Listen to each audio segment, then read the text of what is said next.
बिस्मिल्लाहिर्रहमानिर्रहीम, अस्सलाम वालेकुम। ऐसा लग रहा है कि ईरान इस वक्त दुनिया का सबसे बड़ा सरप्राइज देने जा रहा है और उन्होंने फैसला कर लिया है कि अब हमारे पास दो ही रास्ते हैं, या तो हम मर जाएं और या फिर हम दुनिया पर छा जाएं। और उसने फैसला ये किया है कि ईरान सबसे बड़ा सरप्राइज देने के लिए जा रहा है। इस वक्त अमेरिका की जो रिपोर्ट आई थी आज से तकरीबन कुछ महीने पहले, जो 2024 के स्टार्ट में थी, एनुअल रिपोर्ट थी, उसमें कहा यह गया था कि अमेरिका के हवाले से ये सूरत हाल थी कि ईरान अभी अपना एटमी टेस्ट नहीं करने जा रहा। फिर जो सिचुएशन पिछले तकरीबन 8 से 10 महीने में बदली है, उसके बाद अब इजराइल के पैरों तले जमीन निकली है। सीन ये हुआ है कि ईरान के हवाले से जो बड़ी डेवलपमेंट सामने आई है कि ईरान इस वक्त अपने आखिरी मराहिल में है और इस वक्त ईरान अपना न्यूक्लियर डेटोनेटर टेस्ट करने के लिए जा रहा है।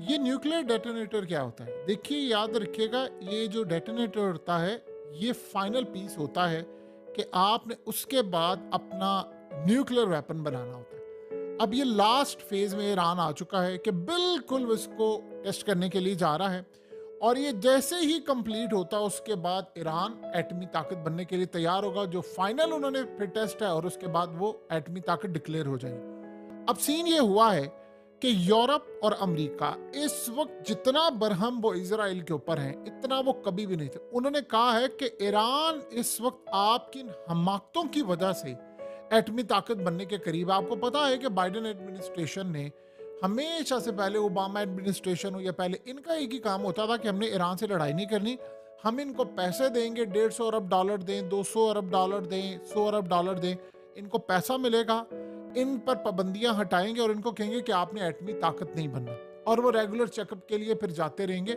यानी यूएस के जो नुमाइंदे। तो ये जो सूरत हाल थी बड़ी क्लियर। अब सीन ये हुआ है कि एक तो ईरान को यानी पूरी तरह गुस्सा है। एक तो आपको पता है कि इब्राहिम रेसी का वाकया हुआ, अलग बात है सारे चुप करके बैठे, लेकिन पता सबको है किया किसने। फिर उसके बाद ये वाकया भी थमा नहीं था, तो ये जाकर घुसकर इन्होंने ईरान के अंदर मार दिया। तब ईरान को रियलाइज हुआ है कि अब मामला हमारे हाथ से चला गया। सीन ये हुआ है कि ईरान ने चाइना से बात की, ईरान ने रूस से बात की। अब आपको पता है कि ईरान के ऊपर लगेंगी पाबंदियां। जैसे ही वो एटमी ताकत बनने का ऐलान करेंगे तो उन पर पाबंदियां लगेंगी। जब पाबंदियां लगती हैं तो फिर सूरत हाल ये होती है कि मामला काफ़ी हद तक ख़राब होते हैं और रेस्क्यू करने के लिए फिर दो मुल्क सामने आएंगे, एक है रूस और एक है चाइना। देखिए, रूस और चाइना ने पहले फैसला ये किया था कि अभी यानी बहुत एक्सट्रीम पोजीशन नहीं हमने लेनी एक लेवल पर। अब फैसला ये हो गया है कि अब आखिरी पोजीशन लेनी है। मिसाल के तौर पर अब जो सिनेरियो बना है उसमें रूस ने क्लियरली कह दिया है, जैसे आपको पता है कि महमूद अब्बास कल जो रूस के सदर से मिलने के लिए गया तो वहां पर पुतिन ने बड़ी क्लियर बात कर दी। उसने कहा अब आज़ाद फ़लस्तीन रियासत होगी। पहले होता था कि दो कौमी रियासतें होनी चाहिए, इसराइल भी, उसने कहा नहीं, अब फ़लस्तीन को आज़ाद करवाना है। तो ये जो सूरत हाल पैदा हुई है वो उसके पैरों तले ज़मीन निकाल दी। और अब यूरोप और अमेरिका कोस रहे हैं इसराइल को कि तुम्हारी जल्दबाजी ने, तुम्हारी इन हरकतों ने उसको इस नहज पर पहुंचा दिया है कि वो ये करने जा रहा है और एक दफा वो बन गया तो फिर आप उसका कुछ नहीं बिगाड़ पाएंगे। फिर आप जो मर्जी करें, ये कोई दूसरे मुल्क थोड़ी है कि आप अंदर से अपने नुमाइंदे लगा दें या फलाना कर दें, आप उसको कमजोर करें। और उन्होंने बड़ा क्लियरली वार्न किया कि अगर ये बन गए इस दफा तो फिर एक बात आप अच्छी तरह समझ लें कि अगला सिनेरियो फिर ये होगा कि उसके बाद सऊदी अरब और बाकी ताकतें भी एटमी ताकत बनेंगी। सो लिहाजा किसी गलत फहमी में ना जाना, ये काम होने के लिए जा रहा है। अब ये एक बड़ी एक तशवीशनाक चीज़ है कि ईरान के अंदर बैठे हुए इसराइल और अमेरिका के मुखबिर वो सारी इंफॉर्मेशन रिलीज करते हैं। अब आपको ये बात सारी समझ आ रही है कि क्यों इस वक्त इसराइल चाह रहा है कि जंग हो जाए बस। उसकी सबसे बड़ी और मेन वजह यह है कि एक दफ़ा ये जंग हो जाएगी, एक दफ़ा ये सारे का सारा मामला हो जाएगा तो खेल सारे का सारा ज़मीन बोस हो जाएगा।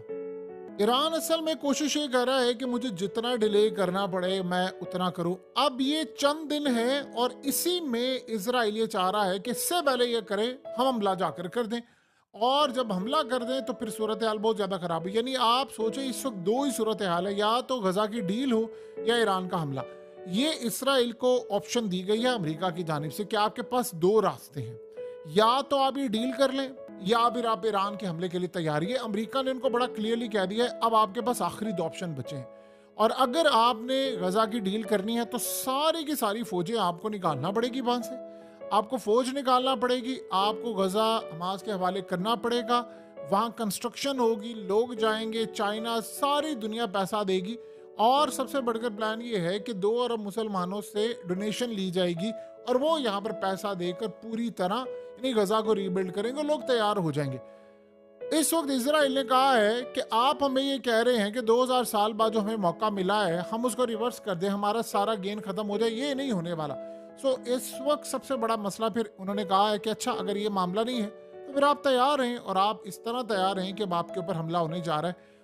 मामला काफ़ी हद तक इजराइल के लिए परेशान कुन है और ये आखिरी मोमेंट्स है। अगर ईरान इसको करने में कामयाब हो गया तो देखिए फिर आप एटमी ताकत के मुल्क के ऊपर इस तरह हमला नहीं करते, आप जो मर्जी कर लें कि आप इस सारी सूरत हाल में छोटा मोटा कोई स्ट्राइक तो आप कर सकते हैं, लेकिन ये नहीं आप कर सकते कि आप ये कर दे। फिर आप सोचें एक दफ़ा आपने टेस्ट कर लिया तो ऐसा थोड़ी है कि आपका प्रोग्राम उड़ा दे, फिर उसके बाद जब टेस्ट हो गया फाइनल हो गया तो फिर उसके बाद एक ही सूरत हाल होगी। बस फिर आपने एक ही काम करना होता है कि आपने वॉर हेड बनाने होते हैं, आप बढ़ाते जाते हैं। आपको पता है ईरान के पास ऑलरेडी 2000 से लेकर 3-4 हज़ार तक इन्होंने बताया नहीं है, ये वैसे कहते हैं दुनिया के 2000 से 2500 या 3000 तक है, ये उससे भी ज़्यादा इनके पास रेंज के इस वक्त मिसाइल हैं। अब ये जो बैलिस्टिक मिसाइल होते हैं या दूसरे मिसाइल है, क्या है इस पर? आपने सिर्फ वॉर हेड लगाना है और आपने हमला कर देना। उसके अलावा इनको खबर ये मिली है ईरान के हवाले से जो परेशान कुन है कि ईरान इस वक्त काम ये कर रहा है, न्यूक्लियर ड्रोन बना रहा है। और वो कह रहे हैं न्यूक्लियर ड्रोन जो है वो असल में करते क्या है कि ये फेज अगर इन्होंने कंप्लीट कर लिया तो ड्रोन्स के मामले में तो ईरान बहुत आगे है। इसमें कोई दो राय नहीं है कि ड्रोन्स के मामले में इसराइल भी बड़ा आगे है, लेकिन इसराइल को शिकस्त दे दी है इस दफ़ा इनकी टेक्नोलॉजी ने। अब ये देखिए ना, लेबनान के ड्रोन्स वहाँ पर जा रहे हैं और ये यहाँ पर पूरी तरह जिस तरह इनके ड्रोन्स ने जाकर यूक्रेन की जंग के अंदर रूस का पासा पलटा हुआ है, ये यानी बड़ा ज़बरदस्त काम है। ऐसा काम तो कोई और कर नहीं सकता था। जाहिर सी बात है तुर्की ने तो ड्रोन्स दिए नहीं है, वो अलग बात है कि रूस ने उसको S-400 और बहुत सारी चीज़ें दी थी। अब यहाँ सीन ये हुआ है कि अगर ऐसे ड्रोन्स बना लिए कि जो उड़े और जाकर उसके अंदर वॉर हेड या कोई ऐसी सूरत हाल और वो हमला कराएं, तो आप बताइए फिर दुनिया का तो नक्शा ही बदल जाएगा। तो चाइना ये चाह रहा है कि अगर हमने ईरान को बना लिया किसी भी तरह एटमी ताकत, तो एक तो रीजन के अंदर सबसे ज़्यादा फायदा ये होगा कि चाइना के साथ वो ताकतें खड़ी होंगी जो एटमी ताकत है, यानी रूस, ईरान, नॉर्थ कोरिया। ये वो ताकतें हैं जो उसके लिए कुछ भी करने को तैयार है। ऐसा नहीं होगा कि अमेरिका की एक कॉल आएगी और कोई लेट जाएगा, इनमें से कोई लेटने वाला नहीं। लिहाजा 3 बड़ी ताकतों का इसके साथ होना, और वो 3 ताकतें हैं जो चाइना के लिए सब कुछ करने को तैयार है। चाइना खुद एक एटमी ताकत है। ये तो सूरत हाल इनके लिए बड़ी खतरनाक हो जाएगी कि कैसे करेंगे। लिहाजा इस वक्त अमेरिका उनको कह रहा है कि अभी भी मौका है आपके पास, हम आपको लास्ट दफ़ा कह रहे हैं आप हमारे साथ डील फाइनलाइज करवा लें इनकी, आप ये मामला पूरा तय कर लें। अगर ये ना हुआ हम फिर ये काम नहीं कर पाएंगे। बेहतर ये है कि आप ये काम कर लें, क्योंकि अगर एटमी ताकत कोई बन गया तो फिर आप उसको मारने की कोशिश करेंगे तो उसके बाद आखिरी रास्ता ये होगा कि वो एटमी हथियार चला दे। इस वक्त इसराइल के सामने टेबल पर 2 ऑप्शन रखी गई हैं, डील कर लो या फिर हमले के लिए और जंग के लिए तैयार हो। और अगर ईरान ने हमला किया तो उन्होंने कहा कि एक चीज ज़हन में रख लेना, इनकी इस दफ़ा आ रही है 2.2 हमला, यानी ये वो वाला नहीं है कि हमला के स्ट्राइक। उन्होंने कहा इस दफ़ा उनका पूरे का पूरा प्लान ये है कि इस वक्त, यानी आप ये सोचें कि आप अंदाज़ा कर लें कि उन्होंने कहा अमेरिका ने कि इसराइल के हवाले से ईरान की इंस्ट्रक्शंस ये हैं, हमने सिर्फ जीत कर आना है, दी एंड होगा, इसके अलावा कोई सिनेरियो कुछ भी नहीं होगा। आप इस सारे मामले को अच्छी तरह समझ लें।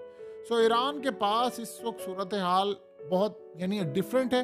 इसराइल के पास टाइम कम है, टाइम की कमी इस वक्त चल रही है, क्योंकि उसके बाद फिर लेट से ट्रंप आ रहा है, लेट से उसके बाद ये यूक्रेन की जंग खत्म हो रही है। तो जो करना है इन्होंने करना है। एक खतरा यहाँ पर ये पैदा हो गया है कि इसराइल इनकी जो न्यूक्लियर फैसिलिटीज है उसको तबाह करने के लिए जा रहे हैं। ये अगर इन्होंने काम किया तो अमेरिका ने ऑलरेडी वार्न किया हुआ है कि उनके पास हाइपरसोनिक मिसाइल है, और उन्होंने कहा कि हमें ये भी नहीं पता कि लेबनान के पास जो हाइपरसोनिक मिसाइल है या नहीं है, अगर वहां पर है, क्योंकि अगर उन्होंने यमन को दिए हुए हैं तो लेबनान को भी दिए हैं।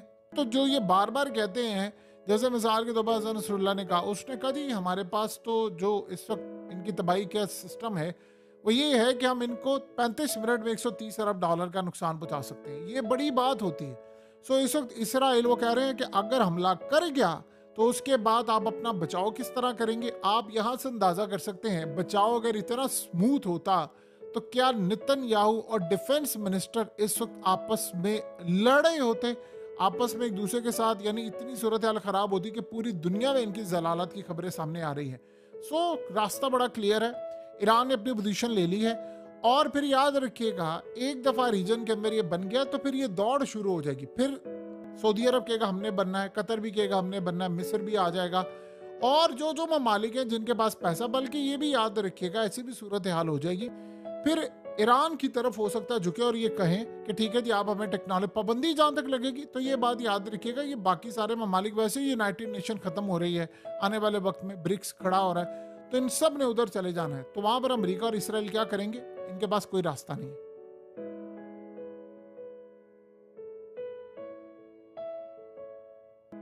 हकीकत टीवी को सब्सक्राइब करना मत भूलें, वीडियो को लाइक करें, शेयर करें और कमेंट सेक्शन में अपनी राय का इजहार जरूर करें।